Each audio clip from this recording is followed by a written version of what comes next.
Está começando mais um episódio do Torá com Fritas, o podcast kasher do conteúdo judaico. Eu sou o Moretel Hotz, hebraísta, historiador e estudante de rabinato. E eu sou a Angela Goldstein, orientalista e mergulhadora. O tema de hoje é um assunto que faz tempo que o Theo queria gravar e que eu ficava dando uma enrolada porque eu tinha medo de falar besteira. Na real, assim, eu acho mesmo que eu precisava de uns 3 doutorados no assunto para me sentir mais segura. Porque hoje a gente vai falar sobre Inquisição. Então foi isso que a gente fez. E em vez de eu fazer 3 doutorados sobre o assunto, porque ia postergar a gravação do episódio ainda mais, a gente chamou uma pessoa que tem um doutorado em Inquisição. Então hoje a gente tem o prazer de receber aqui o pesquisador Marcos Antônio Lopes Veiga. E eu quis falar o nome inteiro dele porque eu acho que ele é o convito de nome mais bonito que a gente já recebeu no Torá. É chique, né? É chique. É muito bonito. Obrigado. Eu acho muito... Eu gosto desses sobrenomes compostos, assim. Então, Marcos, seja super bem-vindo ao Torá e eu vou pedir para você se apresentar para os nossos ouvintes. Bom, primeiro, bom dia, boa tarde a todos. Shalom também. Queria agradecer o convite do Theo e da Ângela para falar de um assunto tão interessante, para o qual eu me dedico há bastante tempo. É claro que sempre há muitas controvérsias em torno do tema, então, dizer quem escutar ou quem puder nos assistir vai ter suas próprias opiniões, suas próprias impressões, mas eu acho que é isso, a ideia é criar um espaço de diálogo, né, entre os pesquisadores e não pesquisadores, sobretudo, que eu acho que é uma coisa muito necessária hoje em dia, um diálogo entre os cientistas sociais e das ciências humanas com a sociedade de uma maneira geral, né, então eu agradeço. Hoje eu sou pós-doutorando do Departamento de História da Universidade de São Paulo, eu pertenço a um laboratório chamado Finisterra Lab, que é o laboratório do estudo dos impérios ibéricos na época moderna. Esse laboratório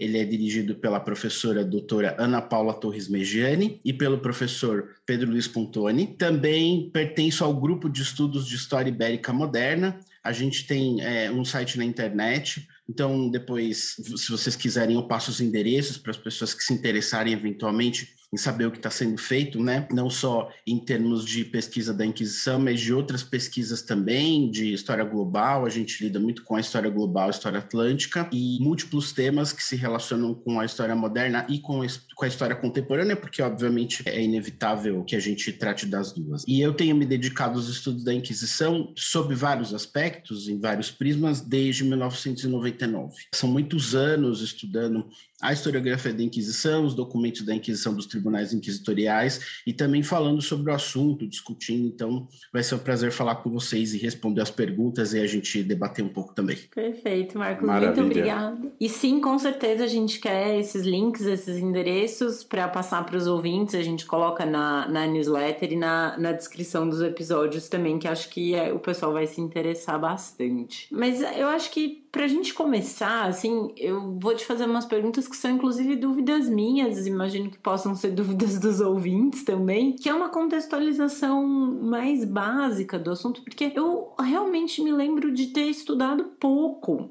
sobre a Inquisição nas aulas de história da escola, que, enfim, foi um momento em que eu tive contato com isso, né? O Theo certamente teve contato com esse tema porque ele estudou história na faculdade, né? Mas eu me formei em letras, então, assim, depois que eu saí da escola, foi um tema com o qual eu me encontrei muito pouco, né? Então, eu ia pedir para você contar pra gente algumas coisas. A primeira é, o que foi a Inquisição? Quando ela começou? Quanto tempo durou?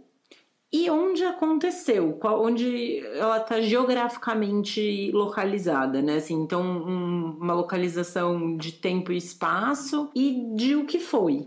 A gente pode dizer que, bom, primeiro falando assim sobre a relação entre Inquisição e escola, nos conteúdos programáticos do ensino básico aqui do Brasil, pelo menos, a gente praticamente não vê o tema. O Theo sabe, a gente que trabalhou com vários materiais didáticos, eu trabalhei muitos anos no ensino básico, o tema era explorado em, no máximo, uma linha, não chegava nem a um parágrafo, às vezes era só, houve a Inquisição, ponto. Então, as pessoas não sabem, conhecem muito pouco a respeito do assunto. E aí eu acho também que isso já é um primeiro problema para compreender a questão religiosa, a associação entre as ideias religiosas e as ideias políticas, sobretudo a partir do Renascimento e na Idade Contemporânea. Porque o aluno ele fica um pouco perdido. Nosso conteúdo programático do ensino básico, ele é muito fragmentado. E aí a gente perde em continuidade quando você não fala que no Renascimento, ao mesmo tempo em que estão se produzindo tantas coisas geniais, tantos quadros esteticamente maravilhosos e perfeitos, tantas invenções, entre aspas, invenções importantes, a gente tem um tribunal que separa, seleciona e persegue pessoas. E que esse tribunal está associado ao Estado moderno. Geralmente se fala sobre o Estado moderno, né? Sobre o período chamado de Antigo Regime ou de Estado moderno, mas não se associa o Estado moderno com a Inquisição. Isso já é um problema de partida, né? Já é uma questão de partida. E aí a gente já entra na primeira questão, que foi, de uma maneira assim bastante básica, a Inquisição ela era um procedimento extraordinário da Igreja. Os bispos provocavam o Papa em relação a algum tipo de problema pretensamente religioso, que na verdade podia ser político, e na verdade era político também, ou só político, e o Papa dava uma autorização para que esses bispos fizessem uma investigação extraordinária. Então eles iam na região, a mando da igreja, das autoridades da igreja, para investigar uma suposta irregularidade em termos teológicos, em termos de práticas que a igreja não aceitava. O que vai acontecer é que conforme os particularismos que eu chamo são os reinos, né? A Europa medieval são vários reinos, né? Conforme os reinos vão se associando e vai havendo ali a formação do Estado moderno, esse procedimento ele se transforma numa instituição. Ele é institucionalizado pelo Estado moderno. Então, é como se a Inquisição medieval moderna fossem parentes, mas elas não são a mesma coisa. Por quê? Porque o Estado moderno, os estados que estão nascendo, o Estado espanhol, depois o Estado português, claro, com todas as suas peculiaridades, né? Eles vão vão institucionalizar a Inquisição de maneiras diferentes. A Espanha no século XV, em 1478, 82, tem algumas dúvidas. Portugal depois, na década de 30, 1532, 1536. E essas inquisições vão surgir com dois objetivos básicos, se a gente pudesse dizer. O primeiro é um caráter seletivo de quem é do reino, quem pode pertencer ao reino e quem não pode pertencer, do ponto de vista religioso, e o segundo é a ideia de que só pode haver uma religião aceita, né, e que todos devem seguir essa religião para que o Estado possa se constituir como tal, que é o processo que a gente chama de confessionalização, ou seja, a Espanha só pode ser católica, Portugal só pode ser católico. E aí quem não é católico ou se converte ou é obrigado a sair, é obrigado a fugir e é expulso. Convertido à força, primeiramente, no caso dos judeus, e depois expulso do reino. Né? Caso não se convertesse. Isso vai trazer uma série de consequências, tanto para a comunidade judaica e depois cristã nova, que os cristãos novos vão ser os judeus convertidos ao cristianismo, né, cristianismo católico, quanto para os próprios reinos também. Há consequências para dentro e para fora da coletividade judaica e para dentro e para fora dos estados modernos que estão se formando. Isso vai fazer com que eles tenham características também específicas por conta dessa tomada de decisão em cada um dos reinos em Portugal e na Espanha. Me surgiu uma dúvida aqui, né? Porque você fala da questão da religião, né? Que o Estado deveria ter uma religião única, que nesse caso seria o cristianismo católico. E aí tem a perseguição aos judeus. Existia alguma outra religião, assim, porque eu sei dos judeus porque era uma comunidade expressiva em tamanho numérico, né? Mas existia alguma outra religião, tipo, alguma religião pagã? Agora me vem essa dúvida na cabeça. Bom, vamos lá. Bom, eu estudei uma região específica da Espanha, que é a Galícia, né? Na Galícia a gente tem, e eu posso falar em termos de Galícia, não sei, mas acredito que possa ser uma janela para a gente pensar coisas interessantes. Os judeus estão pelo menos menos desde o século II depois de Cristo na Península Ibérica. Então, os judeus eles passaram pelo período do cristianismo anterior à ocupação dos islâmicos, período visigótico, e depois, quando os islâmicos ocupam a Península Ibérica, no século VIII, eles passam a viver sob a lei islâmica nos territórios islâmicos do sul. Mas a gente pode dizer, a princípio, eu não sou um especialista no tema e queria deixar isso bem claro, mas assim, existe uma coexistência, eles conseguem coexistir. Existem episódios de violência e de animosidade, sim, existem episódios de conflito entre islâmicos e judeus, sim, mas os judeus eles têm garantida a sua vida, eles seguem as suas próprias leis nos seus tribunais, rabínicos, nas suas escolas, são julgados sob sua própria lei e pagam imposto para os islâmicos.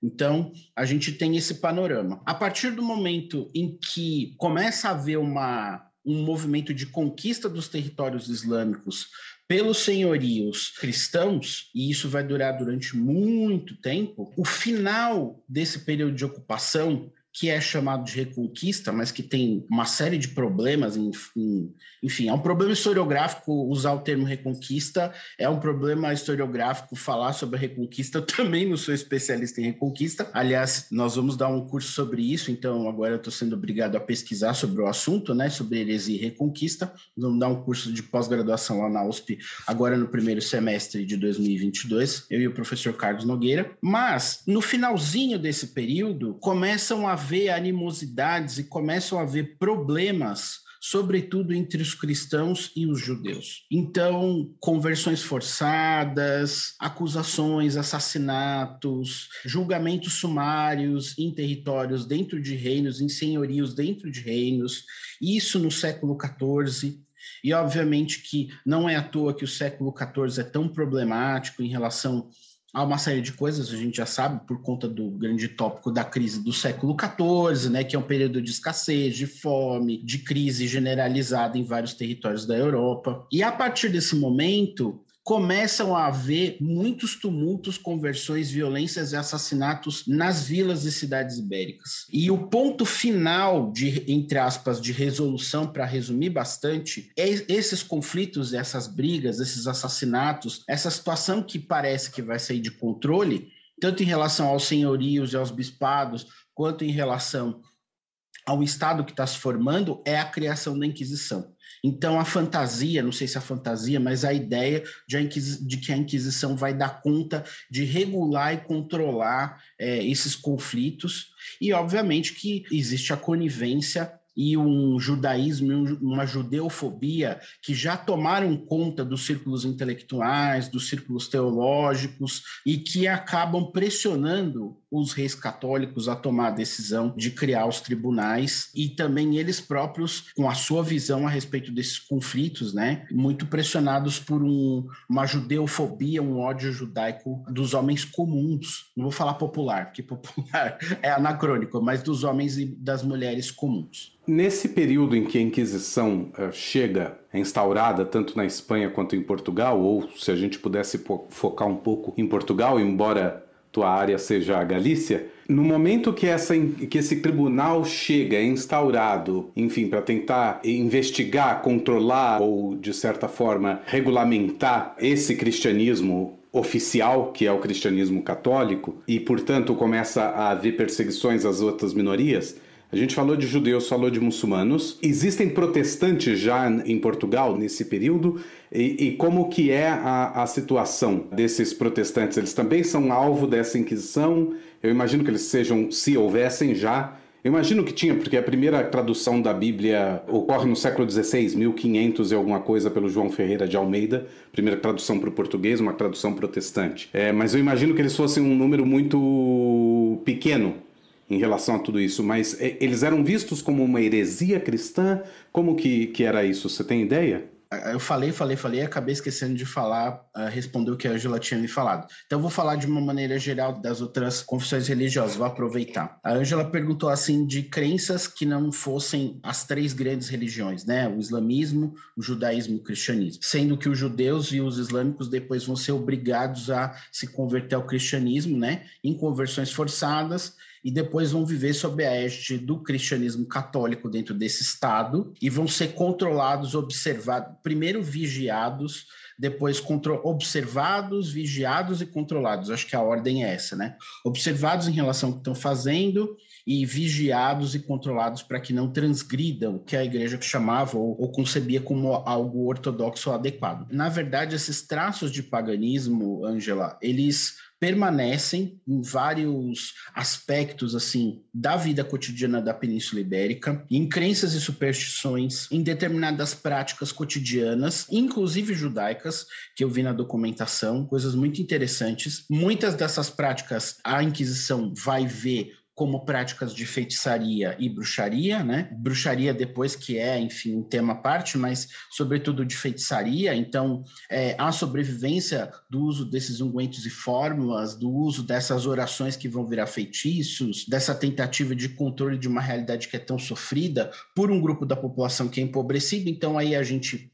Empobrecido, não só empobrecido, mas que todo mundo se beneficia também, porque todo mundo tem um pouco de superstição e a gente percebe esses traços em todos os grupos sociais, em vários desses grupos sociais. Com relação ao que o Theo perguntou, o que a gente percebe, Theo, é que existe, a partir da documentação inquisitorial, que é a janela pela qual eu vejo o fenômeno, a gente começa a perceber que existe uma preocupação relativamente grande. A partir da década de 1520, você começa a ver esses indivíduos que estão circulando e que, sobretudo em inspeções de barcos, eles estão muito preocupados com a circulação de livros, que é um tópico muito importante. Então, eles estão fiscalizando as arcas dos barcos que entram para ver que tipo de livro está circulando, sobretudo na Galícia e provavelmente nos outros portos, depois Lisboa, Sevilha, mas a gente percebe também que esses textos, não só livros, mas que esses textos estão circulando, começam a circular e eles aparecem na documentação inquisitorial, e também as pessoas que vêm da Inglaterra, da França, da Holanda nem tanto, mas da Inglaterra e da França, parece que tem uma atenção especial em relação ao Tribunal do Santo Ofício. Então o Santo Ofício vem um inglês, parece que eles, sabe aquela coisa da alfândega do aeroporto, ou para inglês, por favor, fila da direita, ingleses e franceses, fila da direita, o pessoal daqui pode passar, vai passando, né? E então existe sim uma preocupação, vão existir vários grupos, tem uma liberdade de pensamento que, por conta da reforma protestante, vão ser vistos pela Inquisição como protestantes, apesar de não serem, e você também tem grupos muito minúsculos, ou às vezes de 2, 3 indivíduos ali que são protestantes e que vão ter a atenção da Inquisição, sim. Mas, no geral, o protestantismo ele é visto dessa forma. Pessoas de França e Inglaterra que entram, preocupação com livros, o que está circulando. Eu costumo dizer hoje em dia que eu acho que a Inquisição ela é mais um serviço de espionagem, muito mais um serviço de espionagem, de informação, do que propriamente aquela imagem que a gente tinha, que era uma imagem antiga, de que parece que todo mundo é preso, torturado e levado à fogueira. Porque o Estado moderno e a Igreja tem outros meios e está, digamos assim, controlando, perseguindo, vigiando, expulsando e prendendo esses protestantes, como, por exemplo, a Justiça do Reino. A censura também é um elemento, censura de livros, ela é um elemento que é bastante impressionante e bastante assustador. Se você vê, por exemplo, os livros do Erasmo, eu me lembro das figuras que aparecem ali naquele livro do Marcel Bataillon, Erasmo em Espanha. A figura do Erasmo, ela é censurada, os textos são censurados com uma violência, quer dizer, os livros são rasgados, a figura do Erasmo, ela é pintada de preto. A gente não pode se esquecer que a violência não é só fática, física, ela é uma violência simbólica, né? E a violência simbólica, às vezes, ela é muito pior do que a violência física. E ela acontece com os indivíduos e com os livros. E com os protestantes isso é muito perceptível. Aliás, falando em livros, eu acho que é interessante para os ouvintes, quando a gente pega edições de livros como o Talmud, ou mesmo outros livros alárricos judaicos sendo impressos na Europa a partir do século XV e XVI, antes o que você tem são manuscritos, por conta da invenção da imprensa, claro. Eu não sei o quanto as pessoas têm contato com isso hoje em dia. Eu tive, porque porque, enfim, trabalhei, graças a Deus, numa instituição que tinha uma biblioteca que tinha volumes que remontavam a essa época também. E aqui em Israel a gente consegue ter acesso na Biblioteca Nacional e tudo mais. Então, é muito comum que a gente veja na página de abertura, a página de rosto do livro, uma autorização para a impressão daquela obra que está toda em hebraico e aramaico, mas uma autorização escrita em latim, uma autorização do Vaticano que aquilo pôde ser impresso, que ela passou pela censura primeiro da igreja. A igreja censurava palavras específicas, termos específicos no Talmud, e também muitas vezes os judeus incluíam nessa página de rosto toda uma louvação ao governante que estava no poder. Então, tudo que você vê é impresso em Francoforte, que é Frankfurt, tudo que é impresso ali assim, tem umas 6, 7 linhas louvando o grande, magnífico, fantástico, viva para sempre o rei fulano de tal e tal, que também tentava demonstrar ali que a comunidade judaica não tinha qualquer problema com o governo. E a gente nota isso em vários lugares. Eu imagino que a impressão de livros judaicos, imagino não, a gente sabe isso pela quantidade de livros que a gente vê, a imprensa é muito forte, a imprensa judaica ela é muito forte especificamente nesse período.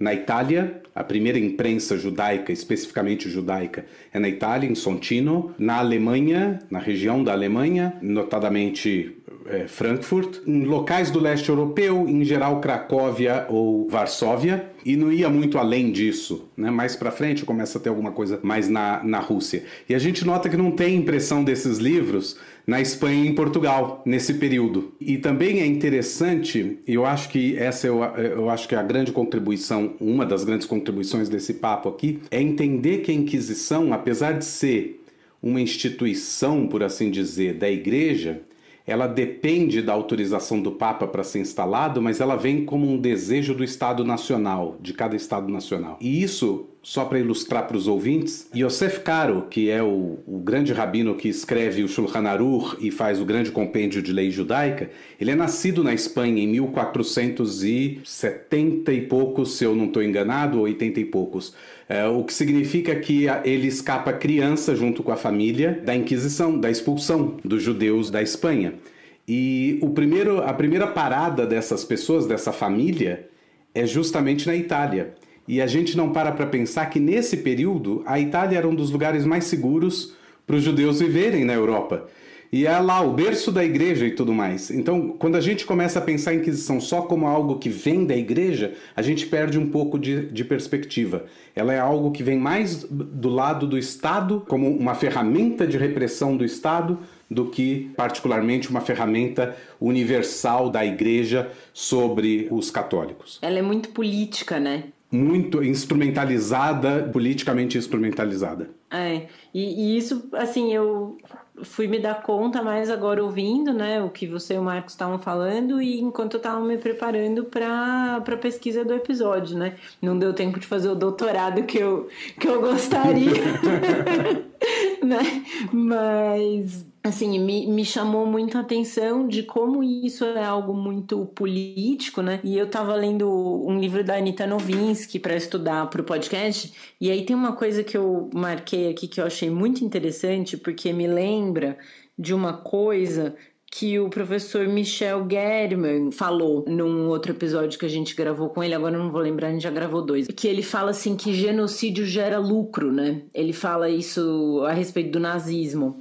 E aí eu acho essa frase da Anita Novinsky que ela diz assim: a Inquisição portuguesa, nascida de uma combinação do poder pontifício com o poder régio, que é o do rei, né? Então o poder político, representava quase um terceiro poder, com seus clientes, súditos e funcionários e uma receita particular, os confiscos. Porque daí ela fala, né, ela vai contar um pouco mais como a coisa funciona, e aí ela fala assim, havia também os familiares, e esses familiares estão entre aspas, funcionários não assalariados do Santo Ofício, que recebiam gratificações pelas diligências realizadas, comunicavam aos inquisitores atos e discursos contrários à fé e podiam confiscar e prender os infratores. Gozavam precisavam de garantia de serem limpos de sangue e de uma posição privilegiada. Os familiares eram isentos do pagamento de impostos e da obrigação de exercer cargos municipais e ainda tinham o direito de andar armados. É quase uma milícia bolsonarista isso, né? É quase uma milícia. Você vê que faz 500 anos a gente não evoluiu nada. Distribuídos por todo o reino e domínios. Tem água quente encanada. Distribuídos por todo o reino e domínios. Os familiares eram um elo entre as regiões distantes e os tribunais. Porque tem isso também, né? Existe uma capilaridade da coisa, né? Você vai ter os tribunais, pelo que eu entendi, Marcos me corrija se eu estiver errado. Você vai ter os tribunais instalados em regiões maiores, mas você tem que ter ali a deduduragem, a talaricagem nos lugares menores. A laricagem, né? É ótimo. Eu amo essa palavra.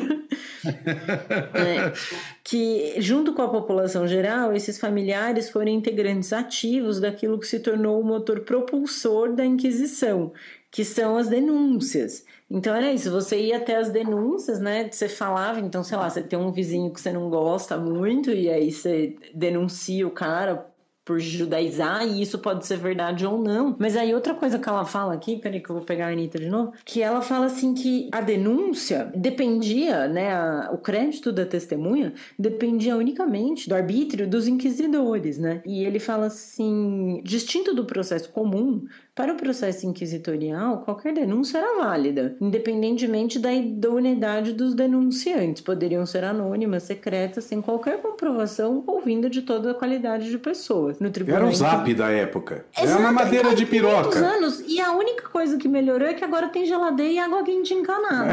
Papel higiênico. Mas assim, a gente como gente não evoluiu, né? Não. Aí eu achei isso muito kafkaniano. O processo inquisitorial era atípico e corria em segredo. O réu não era informado sobre as razões da prisão ou sobre quem eram os seus denunciantes. Ela reduziu em uma frase o processo de Kafka, o livro, a história. Sim, porque na cabeça dela, na cabeça da Anitta, e ela repetia muito isso, o processo inquisitorial, ele era um processo kafkiano. Olha só. Anitta, vamos começar pelo começo, então, né? O Theo falou de uma instituição repressora, né? Não está errado, mas eu prefiro usar as palavras uma instituição selecionadora e discriminadora, porque tem o mesmo peso. E por que selecionadora e discriminadora? Bom, a discriminação já é algo muito pesado. Discriminação religiosa, ela já é algo suficientemente violento e já mostra que esse Estado é um Estado suficientemente violento, que na sua Constituição teve que usar esses mecanismos, esses processos, institucionalizar a Inquisição para poder se constituir, né, se basear nisso. Mas eu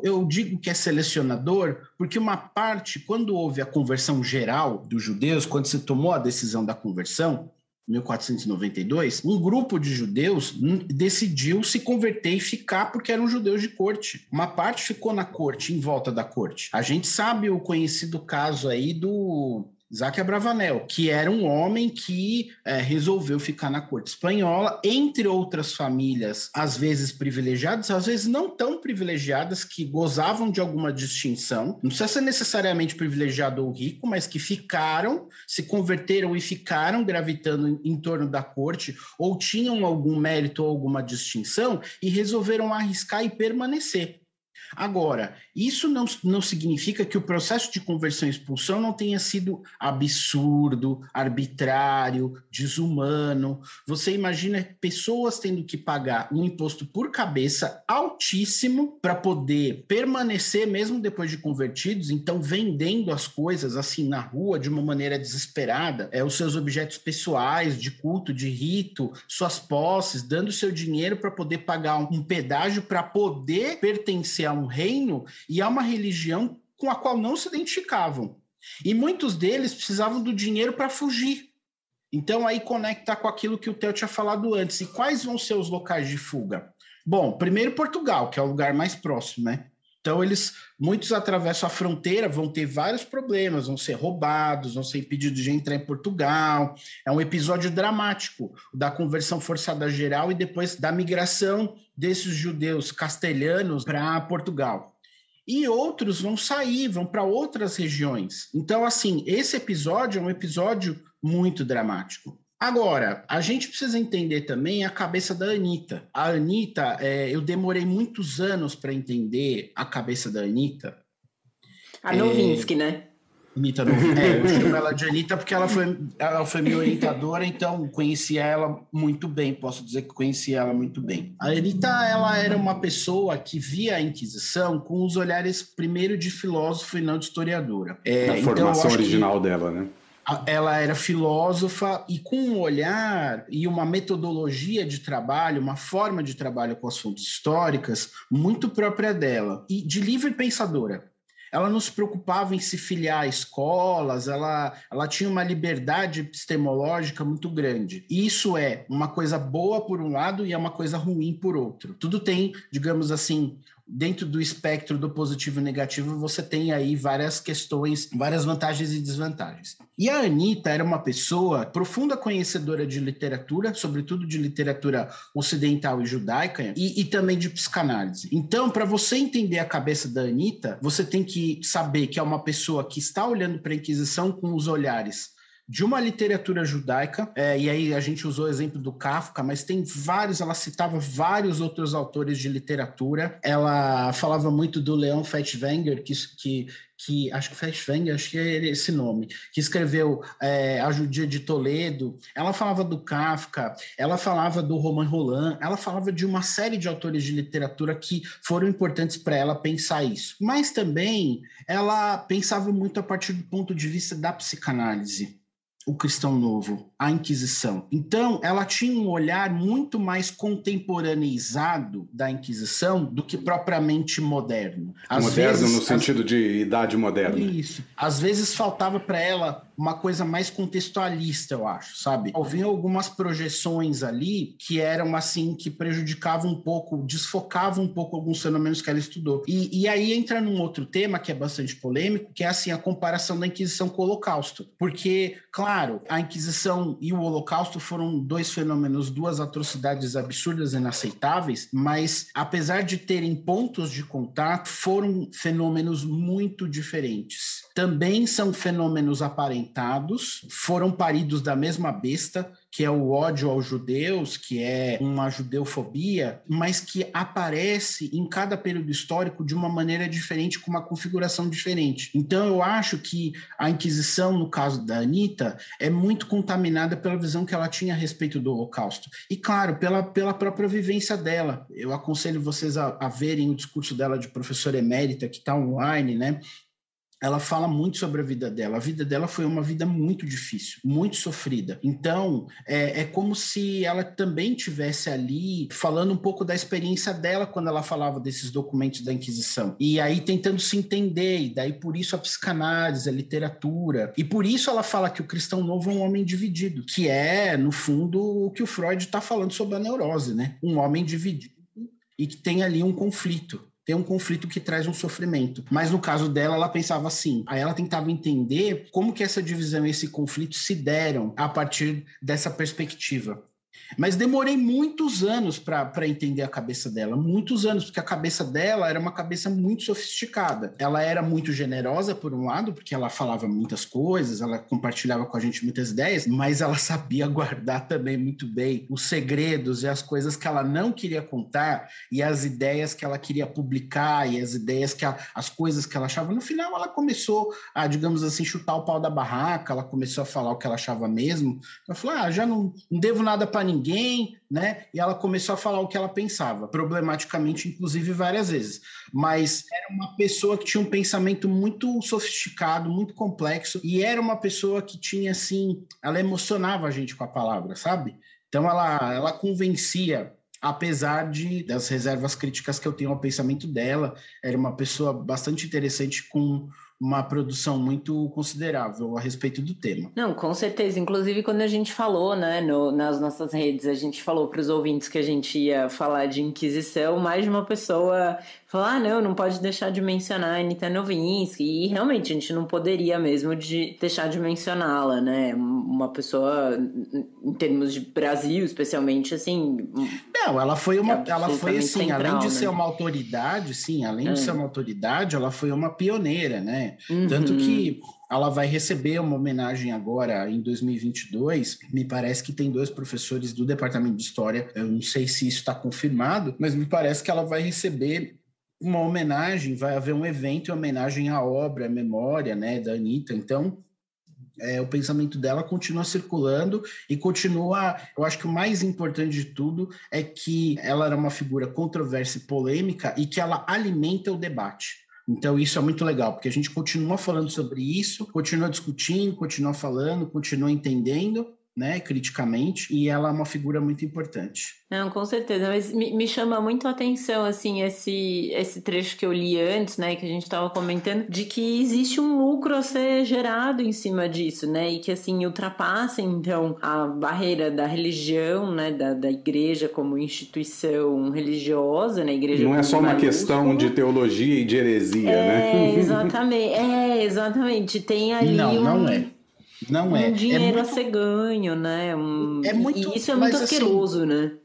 Mas é muito complexo também. E é muito humano, né? Theo e Ângela, é muito complexo, porque você tem, em primeiro lugar, aí os tribunais, a partir do momento que o Estado moderno cria a Inquisição, ele vai colocando tribunais nas cidades principais. Em Portugal vão ter 3, depois eles vão se transformar em 2, e aí depois vai ter um outro tribunal no ultramar, né? E a Espanha vai ter por volta de 20 tribunais, depois acho que são 22, se não me engano, e depois eles vão diminuindo, vão se modificando, mas são 3 na América. Então, a primeira diferença começa aí, que os espanhóis resolvem colocar tribunais na América e os portugueses não colocam. Depois você vai ter o Tribunal de Goa, e em Portugal tinha 3, mas um foi fechado por corrupção.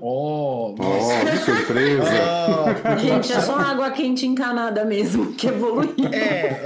Essa metáfora da água quente encanada foi muito boa. Quando o tribunal é criado, você tem interesses políticos locais, veja, olha que coisa complexa. Você tem os interesses políticos e econômicos locais, do inquisidor local, do bispo local, do padre, de todo mundo. Depois você tem os interesses das famílias, das nobrezas, dos eclesiásticos, da Inquisição própria, local e geral.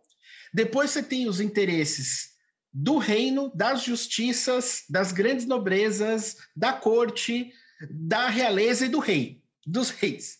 Então, é um fenômeno muito complexo, mas o que a gente tem que ressaltar, em primeiro lugar, é que tudo isso recai sobre a cabeça do réu. O réu está ali rendido. Tanto assim que alguns dos princípios da Inquisição são, em primeiro lugar, o segredo da denúncia. Ninguém sabe quem denunciou, por que denunciou. Você cai lá, você não sabe por que você foi denunciado, o que aconteceu, quem te denunciou. Segunda coisa, a inversão do ônus da prova. Você é culpado, você cai denunciado como culpado e tem que provar sua inocência. Não é que você é inocente até que se prova o contrário, é o contrário. Você é culpado até que você prove sua inocência. E aí você falou uma coisa do bolsonarismo que eu acho interessante, dos fenômenos autoritários de uma maneira geral. Todas as vezes que um conjunto de ideias ou de práticas, ele subverte o pragmatismo de um sistema político ou de um sistema religioso, ele faz com que o sistema religioso ou o sistema político desapareça. Talvez esse seja um dos maiores paradoxos da Inquisição, porque a Inquisição durou até 1820/21 em Portugal e na Espanha até 1833-34. Não é? Estou falando assim, gente, do processo. Prestem atenção nisso. O Brasil, descoberto em 1500, vai ter sua independência de Portugal em 1822. Até 1821 ainda tem Inquisição em Portugal. Para a gente ter uma ideia da loucura de tudo isso, né? De quanto tempo esse processo, a gente chama de Inquisição moderna, mas desde 1789 a gente pode dizer que ela se transforma numa Inquisição contemporânea. Ela entra no século XIX, isso é assustador, é uma loucura, é assustador. Um dos desafios, assim, eu acho que do historiador da Inquisição, não só da Inquisição, porque os historiadores são historiadores de tudo, mas, enfim, aqueles que se dedicam à Inquisição, é isso. A professora Ana Paula Mejani fala sempre isso, né? Uma instituição tão longeva, que durou tanto tempo, que foi se transformando, foi se adaptando, uma hidra de várias cabeças, né? Você corta uma cabeça e nasce outra, quer dizer, muitos anos, uma duração muito grande. Mas olha que paradoxal, Ângela. E aí, uma das primeiras críticas que eu faço às ideias da Anitta, né? A Inquisição dava prejuízo para o Estado moderno. Ela não era um fenômeno que dava lucro.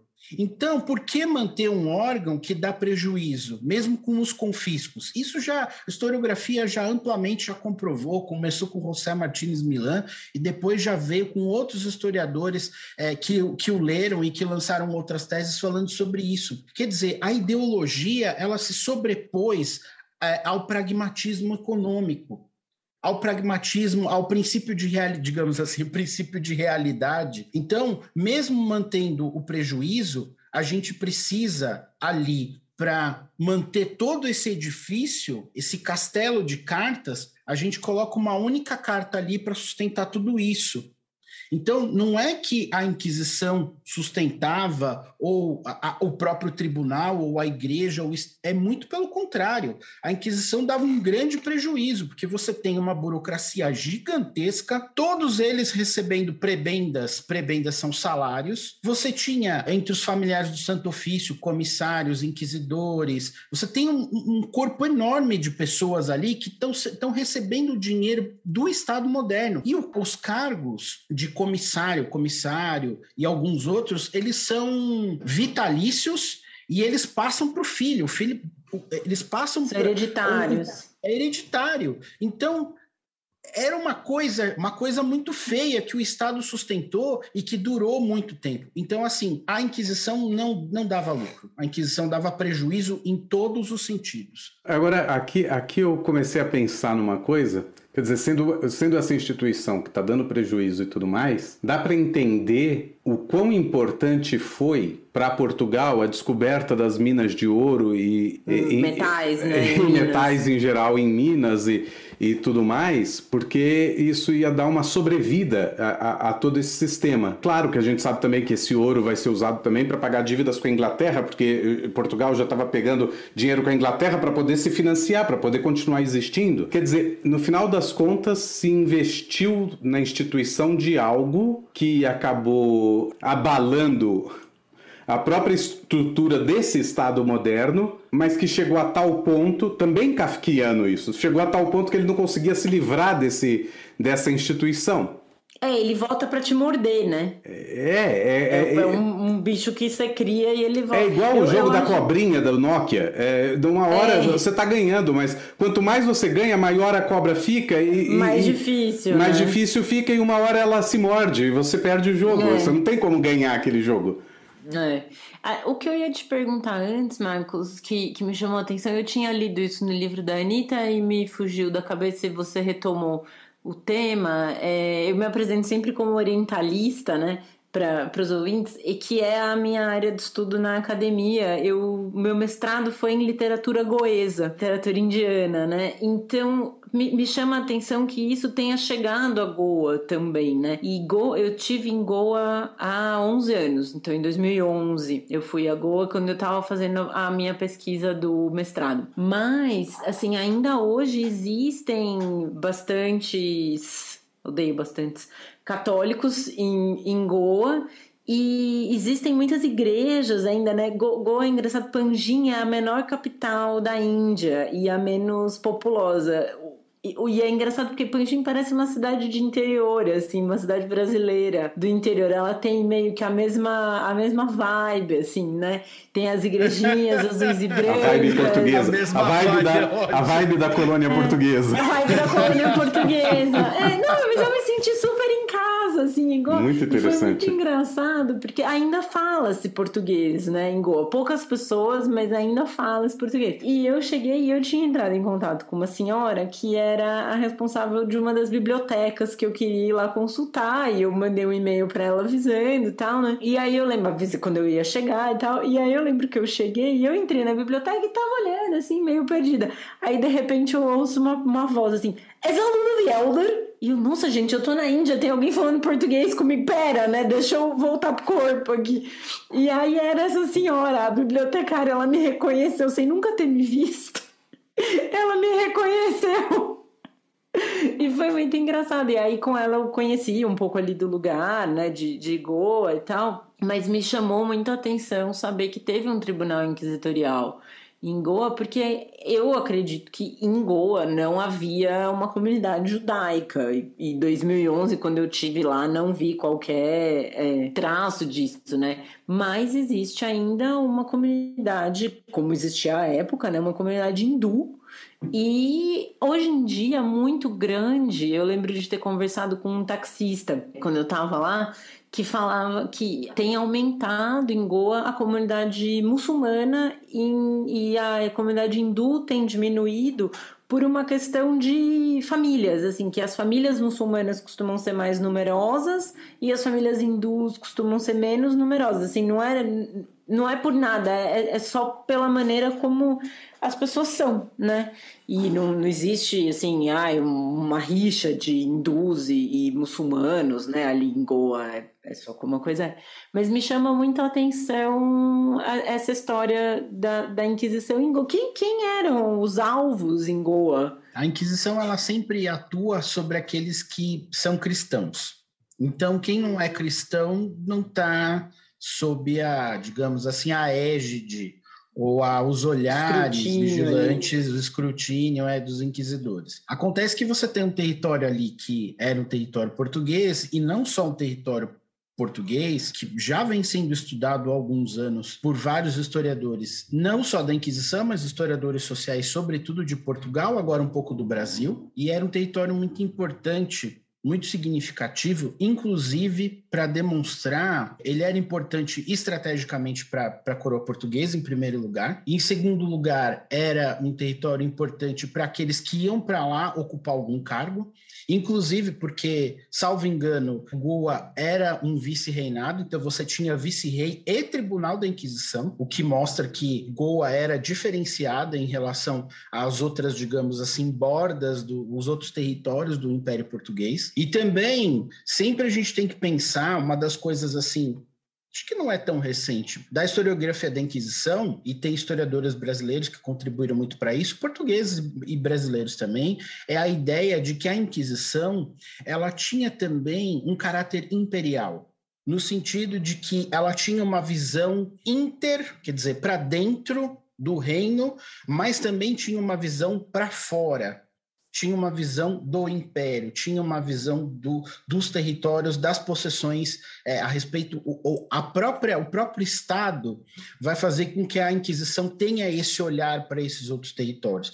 E aí tudo que a gente comentou vai acontecer lá, quer dizer, é uma fonte de informação, né? Porque a gente precisa saber o que está acontecendo em termos políticos e religiosos nesse território. A gente precisa saber quantos cristãos tem, se tem cristãos, se os cristãos estão transgredindo as regras. E aí, nesses territórios, a gente vai ter também as relações e os conflitos interreligiosos que vão ter nas outras, digamos, possessões, nos outros lugares do Império. Você vai ter lá também. Você falava sobre Goa e eu lembrei das Filipinas, né? Porque a Espanha eram espanhóis, também... né? A Espanha ficou nas Filipinas, ela é expulsa das Filipinas em 1898. Quer dizer, de um lado do globo, hoje a gente fala muito, a gente está vendo tudo global, né? A gente é meio os historiadores viraram megalomaníacos, né? Tudo global. Então, se de um lado você está tendo a guerra de Cuba, e aí, enquanto está acontecendo a guerra de Cuba, do outro lado tá as Filipinas. Aí você tem a expulsão de Cuba e a expulsão das Filipinas no mesmo ano. As Filipinas também são católicas, também tem gente que fala espanhol, os nomes são misturados. É uma, digamos assim, uma Goa do Império Espanhol, né? Sim. Não, e Goa deixa de ser colônia portuguesa por volta de 1960, né? E aí você tem um fenômeno também que está sendo também bastante pensado, estudado, além dessas conexões entre América, Europa e Oriente, não só nesse sentido, mas também vice-versa, etc. E até, às vezes, da própria Ásia, as conexões da Ásia com a América, que têm sido estudadas pelo Sérgio Gruzinski, inclusive, e o Giuseppe Marcotti também está estudando isso de um outro jeito, que é professor de Oxford. Essa Ásia que vai ter uma interação com a Inquisição e com as instituições religiosas, com as ordens religiosas, muito diferente. Os jesuítas vão ser massacrados no Japão, né? vão chegar no Japão e vão ser assassinados, eles chamam de martírio, né? Mas eles vão ser massacrados e assassinados, empalados, degolados, decapitados, né? No Japão. Depois você tem a questão chinesa, né? A questão de como que os jesuítas vão entrando nesses territórios orientais e como que eles vão convertendo os locais ao cristianismo católico, como que isso lentamente vai acontecendo, né? E eu acho que aí também, Ângela, tem um historiador italiano, o Adriano Prosperi, ele tem um livro chamado Tribunais da Consciência, que eu acho que é uma espécie de virada mesmo, sabe? Tem 2 livros que são muito importantes, assim, eu acho, para essa historiografia mais recente, não tão recente, mais recente, são o História das Inquisições, do professor Francisco Bettencourt, que é de Paris, da Calouste-Gulbenkian, que foi da Calouste-Gulbenkian durante muito tempo, e o Adriano Prosperi, com o livro Tribunais da Consciência. E no Tribunais da Consciência, o Prosperi está falando da Itália, mas ele está falando de um fenômeno geral, quer dizer, que é a interação entre os confessores, os missionários e os inquisidores. Essa trinca aí, digamos, esse triozinho aí, é um triozinho do barulho, viu? Porque onde você não tem um, você tem o outro. Um ocupa o espaço do outro e eles dialogam. Onde os 3 estão, eles dialogam. Eles compartilham segredo, eles reforçam as estruturas da igreja. Então, você vê, por exemplo, tem alguns territórios orientais que você não tem Inquisição, mas você tem missionários. Então aí você vai ter um problema religioso também, você vai ter uma questão de ocupação, às vezes de acomodação, né, como alguns historiadores dizem, onde os católicos conseguem ficar ali meio que escondidos, mas vão convertendo pessoas. Outros lugares como o Japão, eles vão ser expulsos. Outros lugares como o Goa, eles permanecem, inclusive com tribunais e tal. E a Inquisição também tem um papel de expansão de fronteira, fiscalização aduaneira, até de exército mesmo, de força imposta mesmo, de força de Estado. Então, isso faz com que a gente pense também, veja ela com outros olhos também. Não é só a heresia, como vocês mesmos falaram, né? Tem uma questão política, territorial ali em jogo. Sempre uma questão diplomática também. E nas Filipinas chega a ter tribunal inquisitorial também, como teve em Goa, não? Não sei nem se teve visitação, mas era muito distante. Quer dizer, as distâncias, o que é relativo também, né? Porque o que é longe para a gente hoje, para eles parecia não ser, né? Parecia ser ali na esquina. Mas, não, é verdade, porque as distâncias são muito relativas em relação ao tempo, em relação aos que os sujeitos históricos pensam. Mas que eu saiba, não. Mas da igreja, sim. Missionários, que eu saiba, sim. Missionários, igreja, tudo sim, com certeza. Teve sim. Uma ocupação bem efetiva, bem profunda. Que são bem católicos ainda hoje nas Filipinas, isso eu sabia, né? Sim. E os sobrenomes espanhóis são bem... Eu tive uma chefe filipina que tinha um sobrenome espanhol, eu lembro que eu achei engraçado quando eu vi. Que interessante. E aí eu fui procurar, mas achei muito interessante saber de Goa, assim, que teve, né, tribunal inquisitorial lá e como isso aconteceu, assim. Porque, realmente, né, você fala, a Inquisição, ela incide sobre os católicos e aí você vai ver que na Espanha e em Portugal incide sobre os católicos, porque antes tinha havido a questão das conversões forçadas, né? Exato. E aí eles queriam conferir se estão fazendo direitinho aqui tudo que a gente ensinou, né? E aí descobrem que não necessariamente estavam.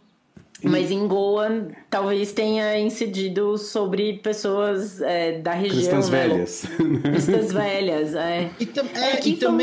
E também a criação de um território simbólico, porque se você na península era necessário converter para controlar a população.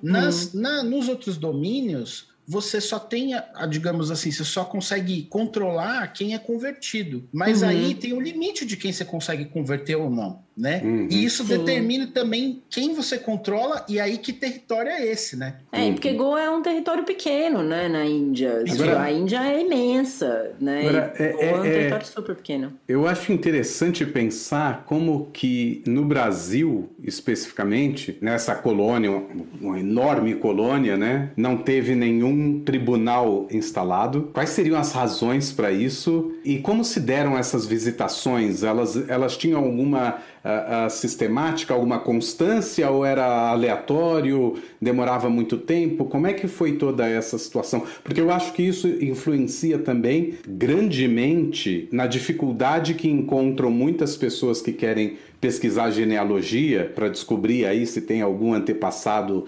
cristão novo ou não.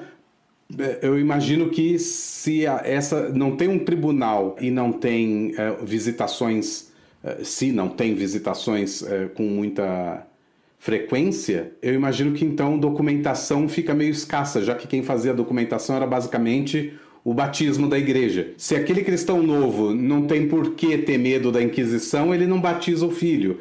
Então, se aquele filho não é batizado, você já perdeu um documento na corrente aí. Como que... Enfim.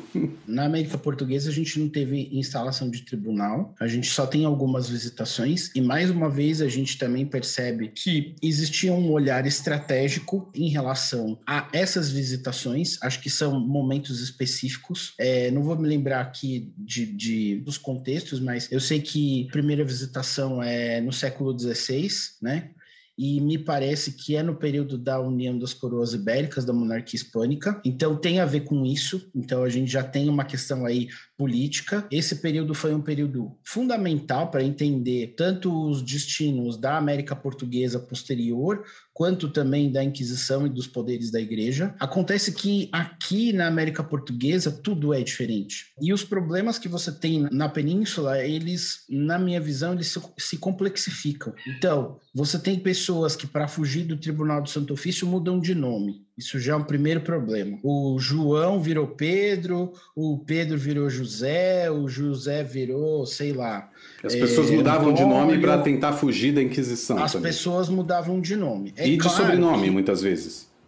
De sobrenome também. E aí você tem uma primeira dificuldade. É claro que com o cruzamento de dados, de informações, eles acabavam descobrindo quem eram de fato essas pessoas. Agora, o trabalho do genealogista, do historiador, nesse sentido, ele é um trabalho muito difícil, porque você tem muitos homônimos. Olha, Blanca de Paz eu conheço umas 50. Antônio de Paz eu conheço acho que uns 20, 30. Os nomes são todos muito parecidos. E aí, para você fazer essa reconstituição, é uma coisa muito complexa. Outra coisa, até, o que eu acho interessante de falar um pouco sobre a historiografia recente é que essas pessoas elas estão em constante trânsito. Algumas se fixam e outras não. Às vezes, aí você pensa assim, sempre era mais... A gente tem uma ideia pré-concebida de que morar na sede da coroa é mais vantajoso do que nas possessões, né, ou nas colônias. Não. No final do século XVII, era mais vantajoso, talvez, morar em Salvador do que morar em Lisboa. Isso explica também um Padre Antônio Vieira. Isso explica um Bernardo Pereira Ravasco, acho que era esse o nome dele, que era o irmão do Padre Vieira, que era um comerciante super importante, uma pessoa que tinha um trânsito nesses circuitos comerciais, que era uma pessoa fundamental. Os cristãos novos que estão circulando entre Países Baixos, que estão no Atlântico, que estão fazendo vários tipos de comércio, alguns se fixam e outros não. E alguns se fixam, inclusive, e vão querer, inclusive, se casar com pessoas locais para poder ter direito a terras, para poder conseguir vantagens, benesses, né? E, então, quando chega aqui, justamente por conta desse poder local, as coisas mudam. O poder também muda de mãos. E aí... O lugar, digamos assim, a situação do cristão novo, ela, não vou dizer que ela é melhor, mas ela é diferente, ela passa a ser diferente. Assim como o cristão novo que está em Amsterdã, para ele também é diferente. Assim, para aqueles que estão na Itália, por exemplo, nas diferentes regiões da Itália, Veneza, na costa ocidental da Itália, na Grécia... Então, e essas pessoas estão circulando. Então, às vezes você consegue só ver elas, às vezes é um comerciante que tem vários barcos, então, de repente ele está num lugar, de repente ele está em outro, a família muda de lugar, às vezes hoje se vê, por exemplo, circulações assim inusitadas, né? Se falava muito de Lima, né? Dos cristãos novos de Lima. Aí, hoje você percebe que nem todo mundo que se dizia cristão novo em Lima era cristão novo. Tem um trabalho recente que fala sobre isso, né? né? O Caribe, que era digamos assim, um polo atrativo, que tinha muitas relações comerciais com a Península Ibérica. Você tem um recentíssimo trabalho que fala sobre a relação entre os comerciantes baianos e os comerciantes, por exemplo, da costa caribenha americana, da América do Sul. Então, eles estão em trânsito, eles estão circulando o tempo inteiro. Às vezes é mais vantajoso ser um cristão novo num território controlado do que ser judeu em outro território onde você tem uma concorrência comercial maior.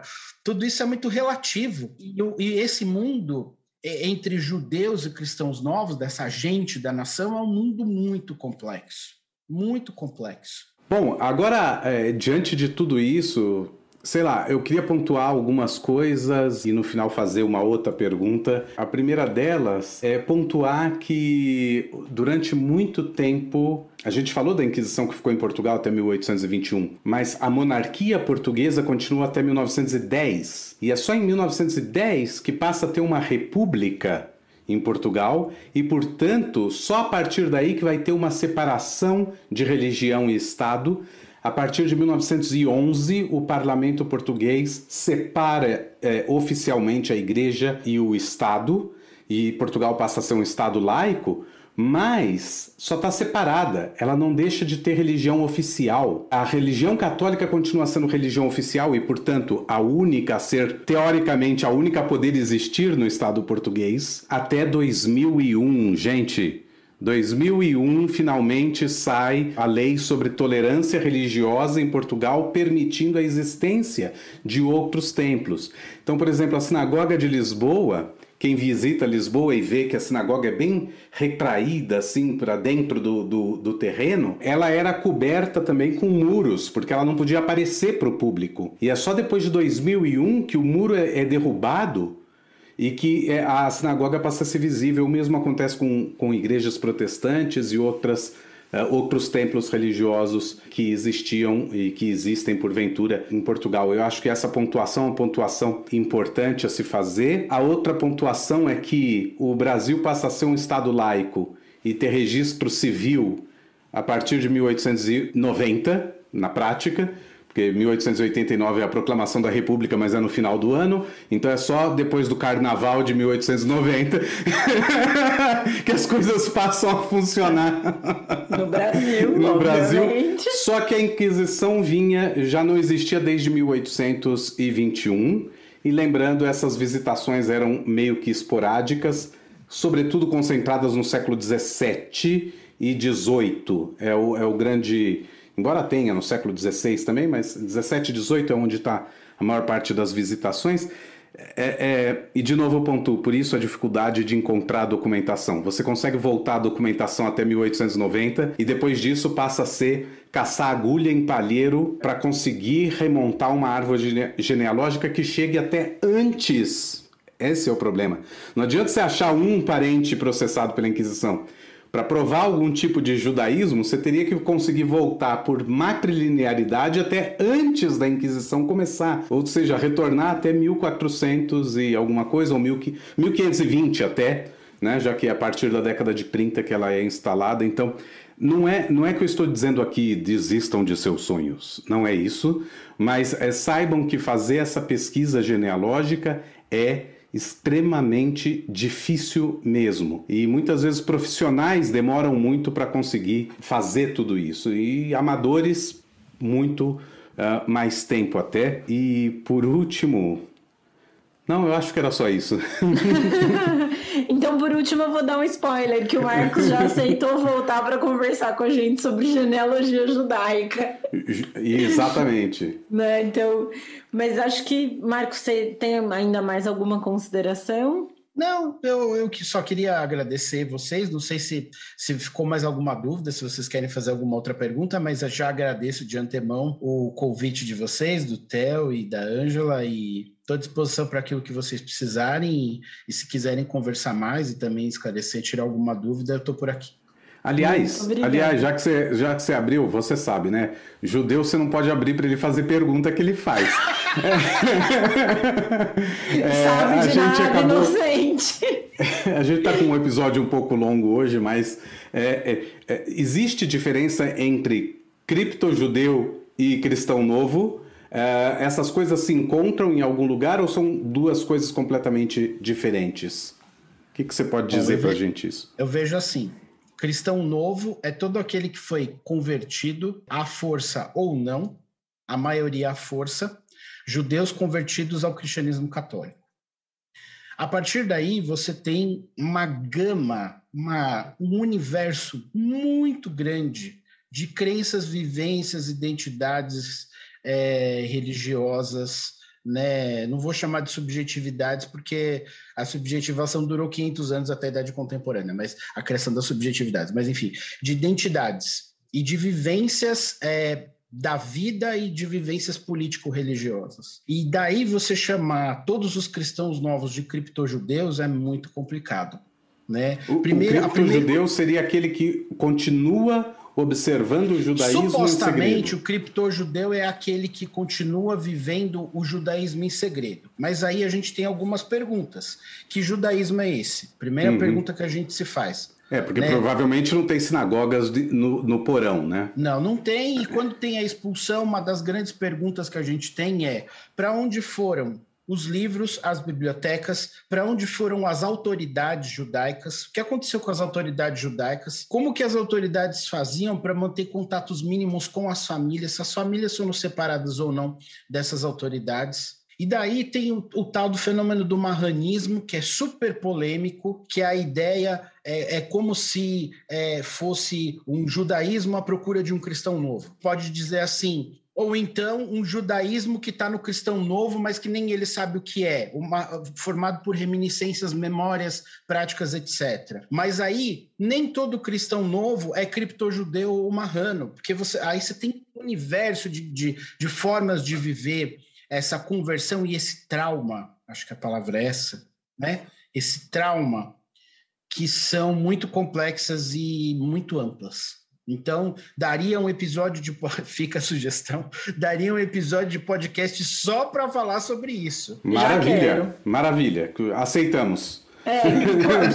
Vamos mandar o zap pra gente marcar. Exatamente. Mas, não, acho que vale super, assim, é um tema super interessante que a gente precisa abordar, né? E assim, foi um pouco inocente, né, da nossa parte, achar que a gente ia conseguir gravar um episódio sobre Inquisição. É fofo, né, assim, é pueril a gente achar que ia conseguir fazer isso. Mas então acho que com isso com essas boas notícias de que o assunto será continuado, né, a gente pode encerrar o episódio de hoje. E a gente vai partir então agora para a parte mais divertida, que são as recomendações de livros, filmes e tudo mais.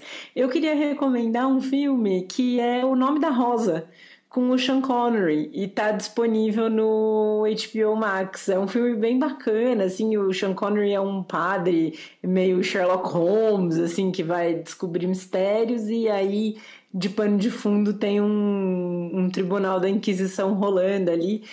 As vestimentas são bem divertidas, né?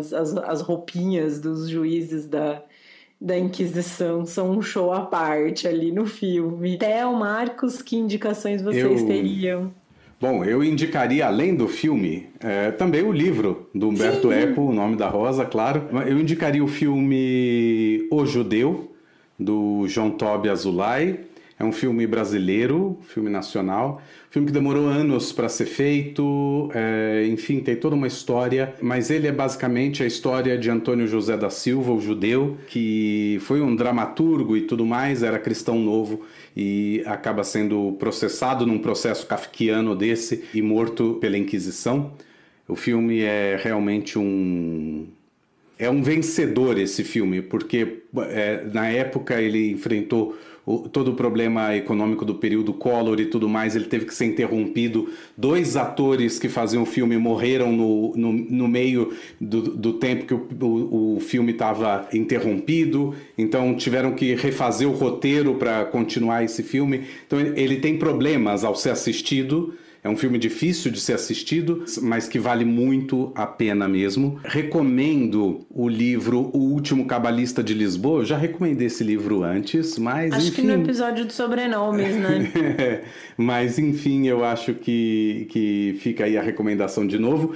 E no quesito aí de como que se dava essa vida do cristão novo muitas vezes no mundo do comércio e como que viver em outros lugares menores fosse melhor, ou viver em trânsito, eu recomendo o livro do Edward Kritzler, Jewish Pirates of the Caribbean. Esse livro ainda não tem em português, mas maravilha! É um livro fantástico, que é um estudo mesmo sobre esses judeus do Caribe que não apenas ingressaram num comércio, mas também ingressaram na pirataria e como corsários. Então é bem, bem interessante.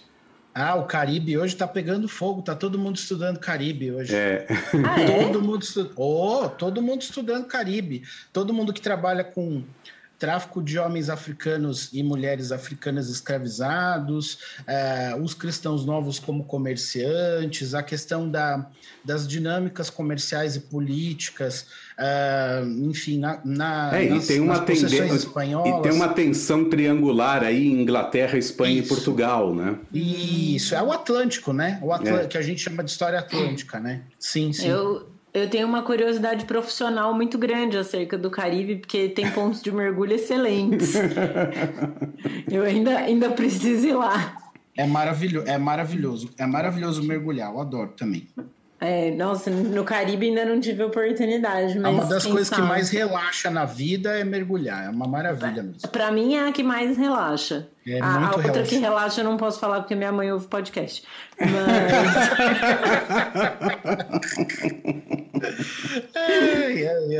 Mas, Marcos, você tem alguma recomendação de... Tenho sim, de filmes. Tenho 2 filmes assim, um não fala tanto de Inquisição, mas eu acho que fala sobre o ambiente da Inquisição, que eu acho que é interessante, fala sobre a corte, as ordens e a Inquisição, tá tudo ali mostrado. É um filme um pouco antigo, que se chama O Rei Pasmado e a Rainha Nua. Theo assistiu esse filme na faculdade, com certeza. Eu assisti, porque a gente teve aula com a Mary Del Priore, e a Mary Del Priore passava esse filme para a gente. Mas é um filme interessante que mostra justamente como que essa crença religiosa interfere no cotidiano das pessoas, e sobretudo na realeza e na corte. E qual é a relação da realeza, da corte, da sociedade com as ordens e com a Inquisição. Então, esse filme é um filme interessante. Claro que a Inquisição ali é meio tangencial, religioso. O religioso é protagonista, a Inquisição é meio tangencial, mas dá para entender muita coisa ali com esse filme. Tem um outro filme mais recente, que inclusive está disponível no YouTube, mas ele não tem uma versão nem dublada, nem legendada. É um filme que está em italiano, que se chama Menocchio. É um filme que fala sobre um moleiro do Friuli que é pego pela Inquisição, e ele tinha uma visão de mundo muito diferente, uma visão religiosa de mundo muito diferente de tudo que os inquisidores entendiam que era o ortodoxo ou aceitável. Então, e esse Menocchio foi um réu que foi estudado por um historiador famoso chamado Carlo Ginzburg, num livro chamado O Queijo e os Vermes, que, aliás, eu indico já a leitura, que é um livro muito interessante, onde vai contar a história do Menocchio. Então, quem quiser conhecer a história desse réu, desse herege, né, que tinha uma visão de mundo muito diferente, que permeada por cristianismo, judaísmo, messianismo, novidades, que eles chamavam de novidades na época, interessante dar uma olhadinha. E tem um livro do Adriano Prosperi, que eu acho que é um livro que eu acho que toda mulher deveria ler, que é um livro chamado, vou colar também, Dar a Alma.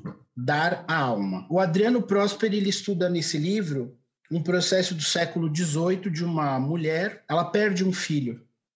Então, ele vai contar a história da perda desse filho, como que a Inquisição, as autoridades, como os vizinhos primeiro, como ela vai ver primeiro, como os vizinhos vão ver, como a Inquisição vai ver, como a igreja vai ver. Então ele vai desenrolando.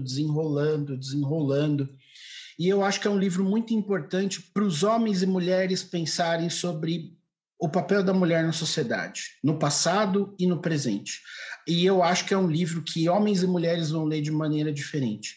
Eu aconselho, apesar de ser um livro muito duro para uma mulher ler, eu aconselho que todas as mulheres que nos ouvem e nos veem, leiam esse livro, porque é um livro que nos ensina muito. Muito bem, vou procurar. Já não conhecia, mas já quero ler. Pela descrição, parece muito interessante. Então, Marcos, de novo, a gente queria muito te agradecer pela sua disposição de estar aqui num domingo às 8 da manhã gravando com a gente. Imagina, é um prazer. Já estender, né, o convite para a volta, para a gente continuar falando sobre a questão dos criptojudeus e os cristãos novos. E então a gente termina por aqui o episódio de hoje do Torá com Fritas. Lembrando que vocês podem entrar em contato com a gente através do e-mail toracomfritas@gmail.com. O nosso Instagram é @toracomfritas e nos seguir no Twitter, @toracomfritas. Para não perder nenhum episódio, é só assinar o nosso feed no seu tocador de podcasts preferido. Eu sou a Angela Goldstein, junto com o Theo Hotz, idealizadora e apresentadora do Torá com Fritas. O Alu é o nosso editor de som e intérprete da nossa música de abertura. Para entrar em contato com ele, é só procurar no Insta pelo @oalu de sempre ou @aluprodu. A nossa identidade visual é da Maia Batalha. Muito obrigada a todo mundo que nos ouviu até agora. Obrigado e até a próxima!